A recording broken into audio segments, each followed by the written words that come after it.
Hey, what's up guys? Welcome back to episode number 19 of our Expert Mode Calamity Mod Let's Play series. I'm going to start off here by saying that tomorrow, which is Friday the 9th of February, I am going to be live streaming an attempt at doing First Night Reign of Cthulhu, similar to last week, except instead of Eye of Cthulhu, I'm just going to be doing Reign of Cthulhu, and that's pretty much it. But next, yeah, the Crimson it's not good. And according to our little Dryad person, the world's only 14% Crimson, which I am almost positive is literally this entire side of the world, which kind of sucks.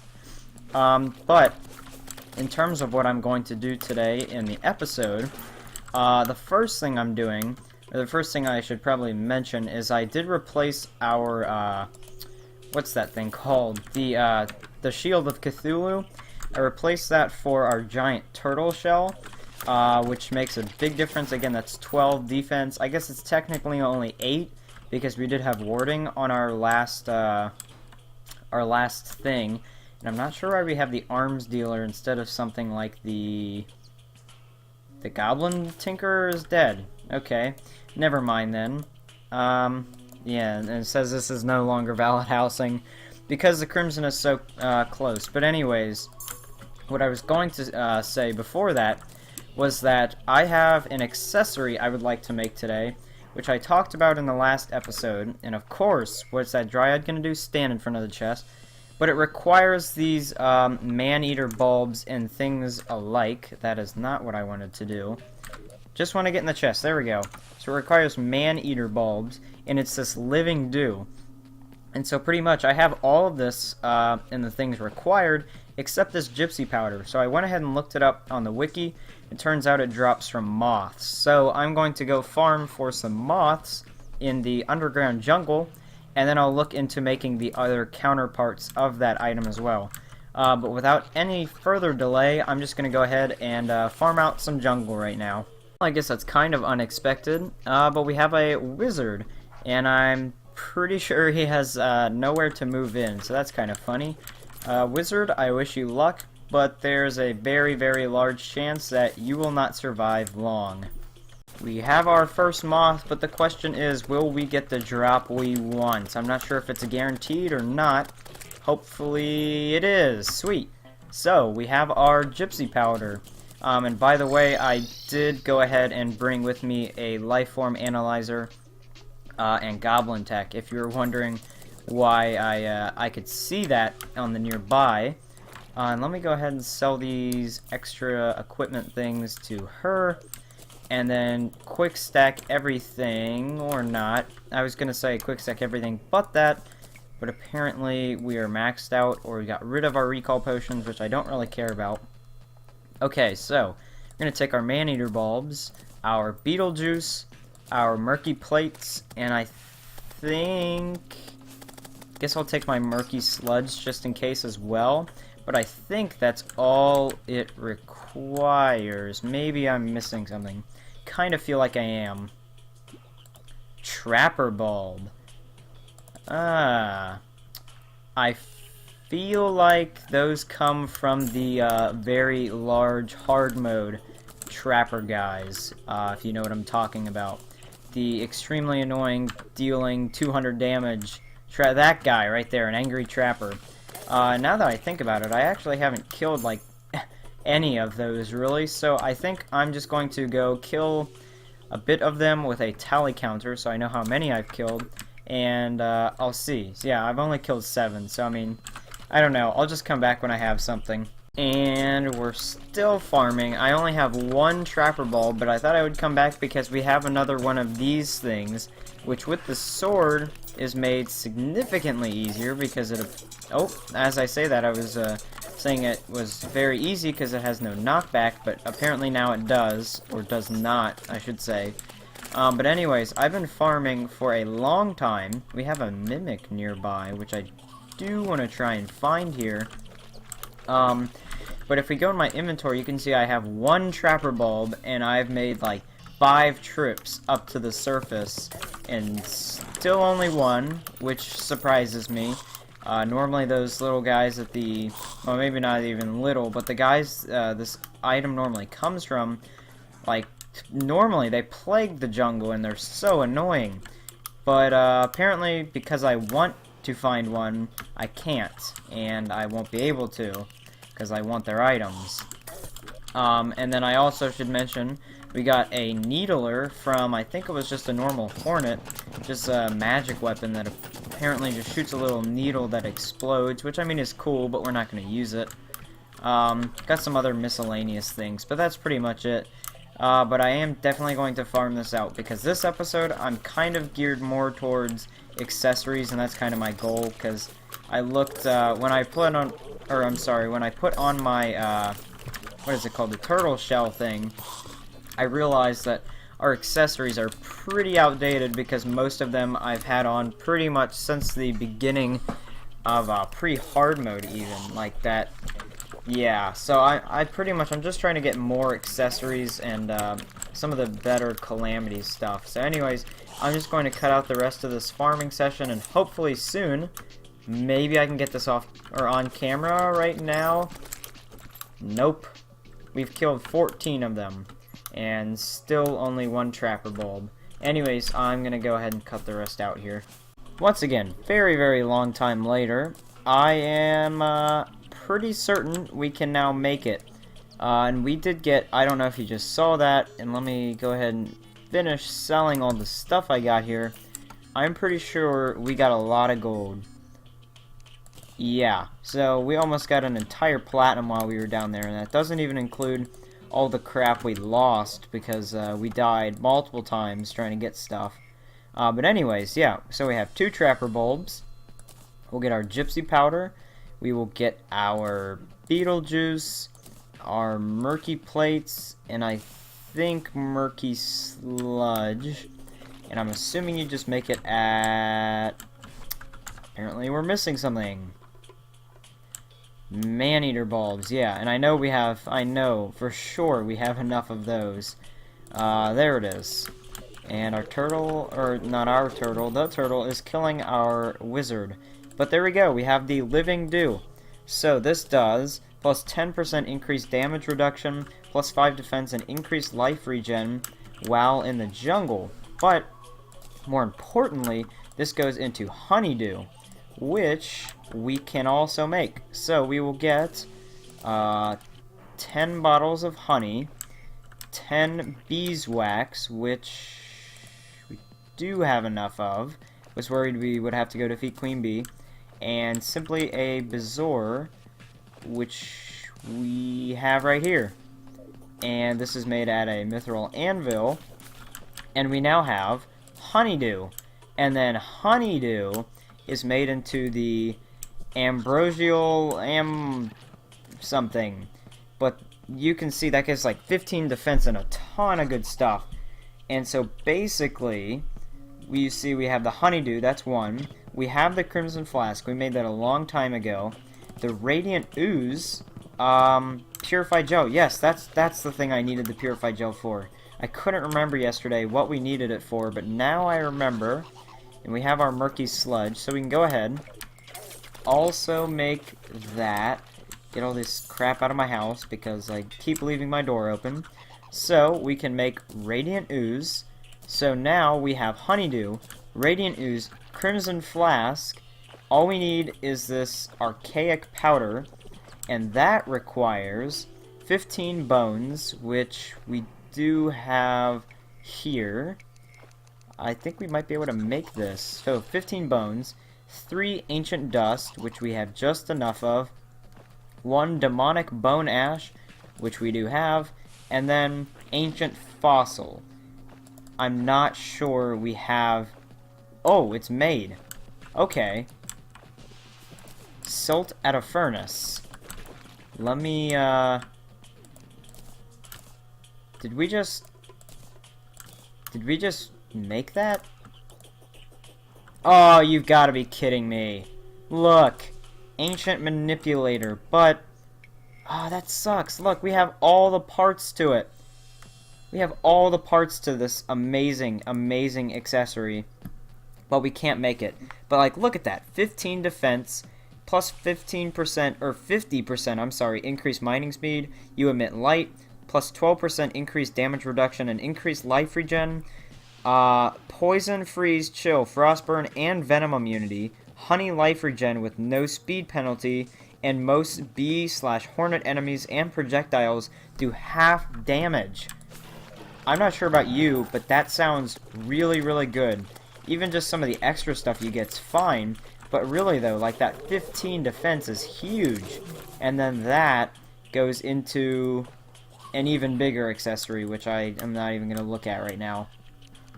So that's a thing that we just made. But sadly, like I just said, apparently we can't actually make the larger accessory because we have to use an ancient manipulator, which, in my opinion, is... I don't know how I necessarily feel about that. So I know I say I normally don't like to do boss fights at the end of episodes, but I can't help but pass the opportunity that we have enough to make a mechanical eye. Now right now it's about to turn day, so I'm not going to do it now, but I will be doing that in this episode, or at least attempting. Also, I found a cool little recipe that seems to be very good. So obviously this is not what we're going for, the unhappy feller of evergreens, but I am going for the upgrade. So the Grax obviously is a very, very strong weapon, but that's pretty late game. Axe of Purity, however, only requires 10 pixie dust, which we only have 2 of, and 5 crystal shards, which when I went down to the... so I only have 3, but I was going to say, when we went down into the underground ice biome, I did get a few of those. So the Axe of Purity then can be made into the Inferno Cutter, which the only thing we lack of, the Soul of Fright, is the only thing we lack for that recipe. But I thought, 107 melee damage, that's not that bad.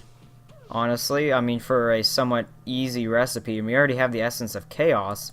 And then if you look at this, this is a late game summon weapon, the Elemental Axe, which we definitely will want.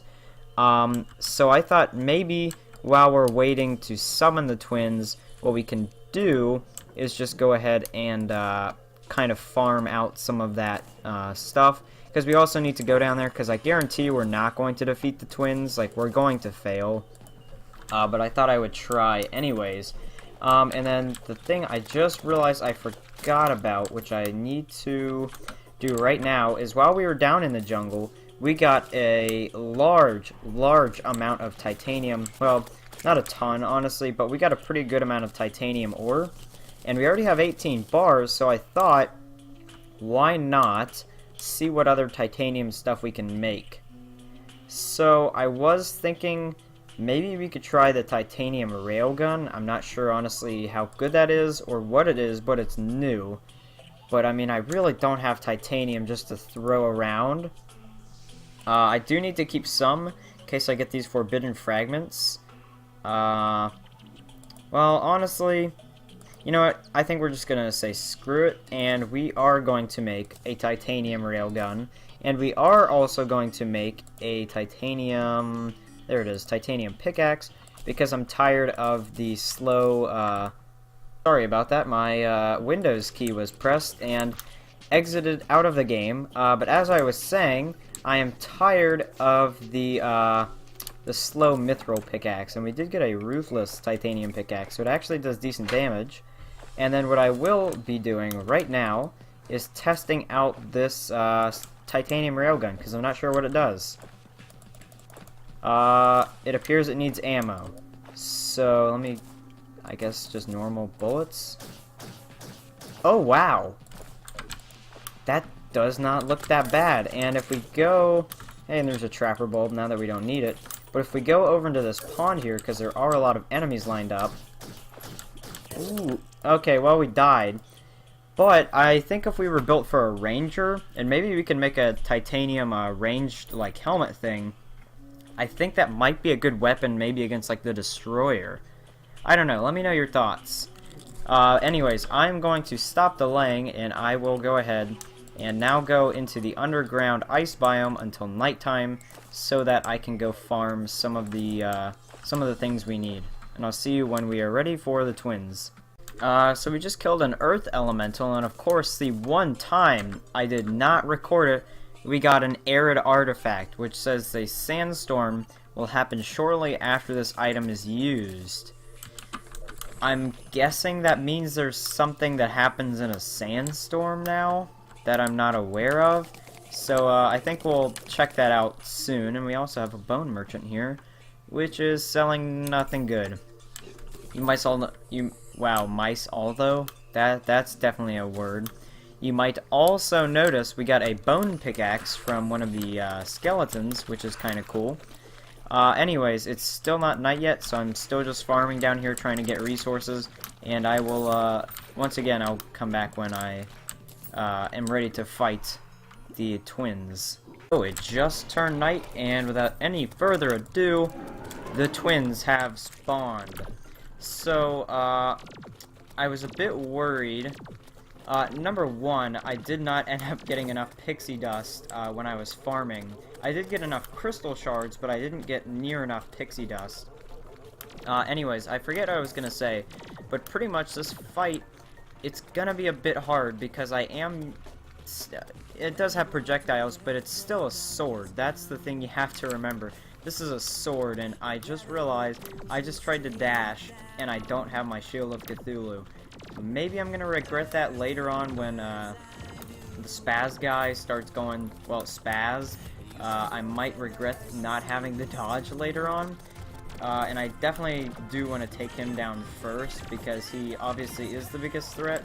The laser guy just kind of sits there the whole time and shoots like a stormtrooper, hits 0 shots, and he really only gets hard when he's like down to his final like 100 health, when he's just constantly shooting lasers because there's really no way to dodge them, and they do a ton of damage. But more so than actually dying from health, I'm a bit more worried about time because I'm not hitting very many shots, and you can see the moon. I mean, it's not close to halfway, but it's getting there, and we still haven't even got any of them past their first stage yet.